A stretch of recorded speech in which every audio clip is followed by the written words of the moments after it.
Ukraine और रूस के बीच बजेगा युद्ध का डंका। पुतिन की सोची समझी साजिश का है हिस्सा। यूरोपीय देश भी है तैयार, युद्ध में होगा अब संघार। पुतिन की भी है ये ललकार, यूक्रेन को मार गिराएंगे, अपना झंडा फहराएंगे। दोस्तों, क्या विश्व में एक बार फिर युद्ध का शंखनाद होने वाला है? क्या रक्त से लाल होने वाली है धरती? क्या आने वाला है बवंडर? क्या ये सब है युद्ध का मंजर? क्या फिर होगा नरसंहार? क्या फिर मचेगी चीख पुकार? आखिर क्यों युद्ध विभीषिका में विश्व को जलाना चाहता है रूस? आखिर क्यों पुतिन पर लग रहे हैं युद्ध थोपने के आरोप? क्या ये सब है पश्चिमी देशों के चाल, या रूस ही कर रहा है सारी रणनीति तैयार? जी हाँ दोस्तों, रूस और यूक्रेन के बीच का विवाद हर रोज एक नई शक्ल अख्तियार कर रहा है, युद्ध की संभावना को बढ़ा रहा है। ऐसा मैं नहीं कह रहा हूं, ये कहना है पश्चिमी देश का, जो रूस पर युद्ध के लिए आमादा होने का आरोप लगा रहे हैं।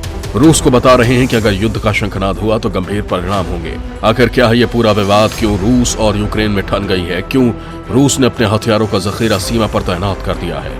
क्या वो यूक्रेन समेत पश्चिमी देशों को ललकार रहा है? ऐसे कई सवाल हैं जो मेरे और आपके मन में कौंध रहे हैं। तो चलिए इनका जवाब तलाशने की कोशिश करते हैं। सीमा पर सैनिकों की तैनाती क्या कहती है? भविष्य के विनाश का मंजर दिखाती है। दोस्तों, पिछले 1 साल से ज्यादा का वक्त बीत चुका है, लेकिन रूसी सेना यूक्रेन से अभी तक हटी नहीं है। यही नहीं, रूस ने अपने घातक हथियार भी सीमा पर तैनात कर दिए हैं। पुतिन की माने तो यूक्रेन का विवाद उनके लिए बड़ा खतरा है, जिसकी वो अनदेखी नहीं कर सकते, खासकर तब जब पश्चिमी देश यूक्रेन को हथियार का जखीरा दे रहे हैं। रूस का कहना है कि एक तरफ पश्चिमी देश मुद्दे को सुलझाने की बात कर रहे हैं और दूसरी तरफ यूक्रेन को हथियार सप्लाई करके हमारी सीमा पर खतरा पैदा कर रहे हैं। ऐसे में यह कहना कि रूस युद्ध के लिए आमादा है सरासर गलत है। रूस केवल अपनी सीमा को दुश्मनों के खतरे से बचा रहा है। रूस ने तैनात किए घातक हथियार, युद्ध हुआ तो यूक्रेन की होगी हार। दोस्तों, पश्चिमी देशों के यूक्रेन को हथियार देने से रूस भड़क गया है, लिहाजा उसने भी अपनी तैयारी पुख्ता करनी शुरू कर दी है। रूस ने सीमा पर 1 लाख से ज्यादा सैनिक तैनात कर दिए हैं। यही नहीं, दुश्मन को जवाब देने के लिए उसने अपने तरकश से कुछ घातक बाण निकाल लिए हैं। इन बाणों में हाइपरसोनिक क्रूज मिसाइल, ज़िरकॉन और इस्कंदर शामिल है, जो पलक झपकते ही दुश्मनों का नाश कर देते हैं, उसे काल के गाल में समा देते हैं। यही नहीं, रूस ने फरवरी में काले सागर और भूमध्य सागर में बड़े स्तर पर सैन्य अभ्यास करने का ऐलान कर दिया है। इन क्षेत्रों में यूक्रेन के समर्थन में अमेरिका, ब्रिटेन समेत नाटो देश के कई युद्धपोत पहले से ही गश्त लगा रहे हैं। ऐसे में रूस युद्धपोतों के काले सागर में पहुंचने पर पूरे इलाके में तनाव और बढ़ जाएगा। दोस्तों, यूक्रेन भले ही अभी अमेरिका और ब्रिटेन के साथ मिलने पर उछल रहा हो, लेकिन उसकी सैन्य क्षमता रूस के आगे कहीं नहीं टिकती। रूस के पास जहां 29 लाख सैनिक है, वहीं यूक्रेन के पास केवल 11 लाख। लड़ाकू विमानों की बात करें तो रूस के पास 1511 लड़ाकू विमान है और यूक्रेन के पास केवल 98। वहीं अगर अटैकिंग हेलीकॉप्टर की बात की जाए तो रूस के पास 544 अटैकिंग हेलीकॉप्टर हैं और यूक्रेन के पास केवल 34। रूस के पास 12,240 टैंक है, जबकि यूक्रेन के पास 2,596। रूस के पास 30,000 से ज्यादा बख्तरबंद गाड़ियां हैं, जबकि यूक्रेन के पास 12,000 बख्तरबंद गाड़ियां ही हैं। जहां तक रूस के यूक्रेन पर हमले की बात करें तो यूक्रेन के रक्षा मंत्रालय ने भी कहा है कि रूस की सैन्य तैयारी लगभग पूरी हो गई है। अमेरिका और नेटो का भी यही कहना है। हालांकि रूस लगातार कह रहा है कि यूक्रेन पर हमले की उसकी कोई योजना नहीं है।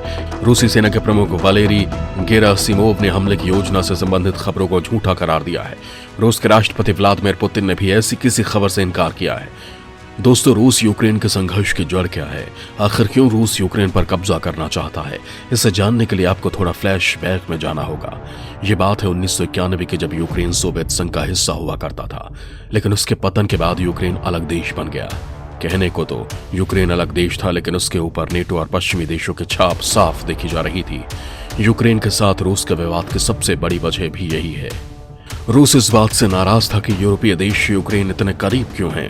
नवंबर 2013 में यूक्रेन की राजधानी कीव में यूरोपीय संघ के साथ अधिक से अधिक आर्थिक एकीकरण की योजना को रद्द करने के यूक्रेनी राष्ट्रपति विक्टर यानुकोविच के फैसले के खिलाफ विरोध प्रदर्शन शुरू हो गया था। अमेरिका ने इस विरोध को जहां जायज ठहराया, वहीं रूस ने इसका विरोध किया। लेकिन साल 2014 में यूक्रेन के राष्ट्रपति यानुकोविच को उस वक्त देश छोड़कर भागना पड़ा, जब देश की राष्ट्रीय सुरक्षा बल उनके खिलाफ खड़ी हो गई। इस राजनीतिक स्थिरता के बीच यूक्रेन के क्षेत्र क्रीमिया को रूसी संघ में शामिल होने या नहीं होने को लेकर जनमत संग्रह कराया गया, जिसमें जनता रूस के साथ खड़ी नजर आई। बस फिर क्या था, रूस ने सैन्य शक्ति का इस्तेमाल कर इस इलाके को अपने कब्जे में ले लिया। इस बीच यूक्रेन के डोनेस्क और लुहांस्क क्षेत्रों में भी रूसी समर्थकों और अलगाववादियों के बीच 1 साल तक खूनी संघर्ष चलता रहा। इस खूनी संघर्ष में कम से कम 14,000 लोग मारे गए। इन सब के बीच साल 2015 में फ्रांस और जर्मनी की कोशिश से दोनों देशों के बीच शांति समझौता हुआ, लेकिन यह केवल कहने के लिए शांति समझौता था। इस समझौते के बाद भी दोनों देशों के बीच अशांति फैली थी। एक बार फिर रूस, यूक्रेन, फ्रांस और जर्मनी के नेताओं ने दिसंबर 2019 में पेरिस में इस दिशा में कदम बढ़ाया, लेकिन कोई खास प्रगति नहीं हुई। इस शांति समझौते के सफल नहीं होने के पीछे कहीं न कहीं राष्ट्रपति पुतिन की वो मंशा थी जो वो यूक्रेन को लेकर चाहते थे। दरअसल रूस ने नेटो से अपने रिश्तों को नया रूप देने के लिए अपना पक्ष रखा है। रूस के उप विदेश मंत्री सार्गेई र्याबकोव ने कहा कि हमारे लिए ये तय करना बहुत जरूरी है कि यूक्रेन कभी भी नेटो का सदस्य न बने। रूस ने आरोप लगाया कि नेटो देश यूक्रेन को लगातार हथियारों की आपूर्ति कर रहे हैं। असल में रूस चाहता था कि नेटो की सेनाएं 1997 के पहले की तरह अपनी सीमाओं पर लौट जाएं।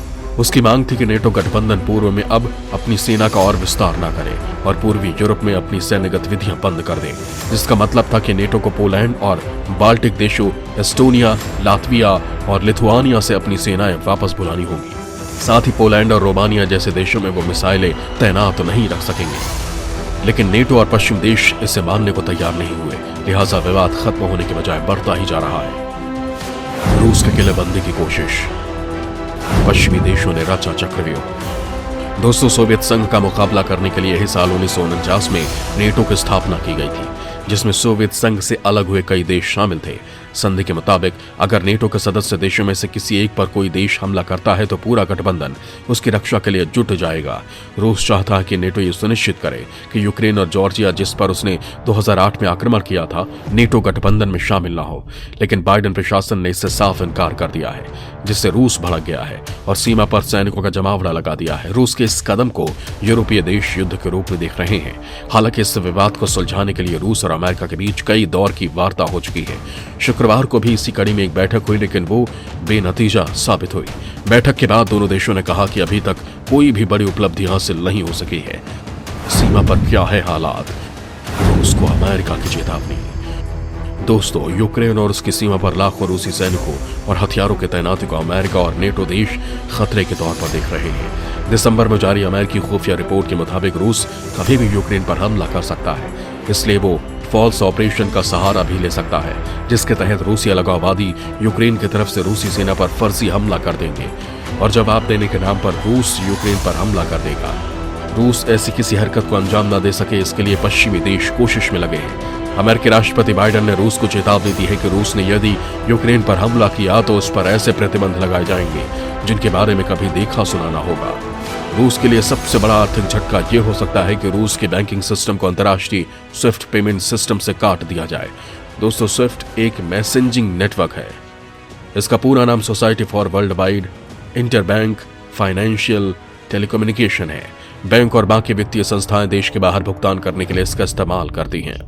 यह दुनिया भर के बैंकों के लिए एक अंतर्राष्ट्रीय पारस्परिक भुगतान व्यवस्था की तरह काम करता है। 200 देशों के करीब 11,000 बैंक इस नेटवर्क का इस्तेमाल करते हैं। 1973 में इस नेटवर्क को गठित किया गया था। दोस्तों, एक तरफ जहां अमेरिका रूस को चौतरफा घेरने की तैयारी कर रहा है, वहीं रूस ने भी संकेत दिए हैं कि वो लैटिन अमेरिकी देशों वेनेजुएला और क्यूबा में सेना तैनात करने से नहीं हिचकेगा। दोस्तों, यहां मैं ये बता दूं कि शीत युद्ध के समय सोवियत संघ ने क्यूबा में अपनी परमाणु मिसाइल तैनात कर दी थी।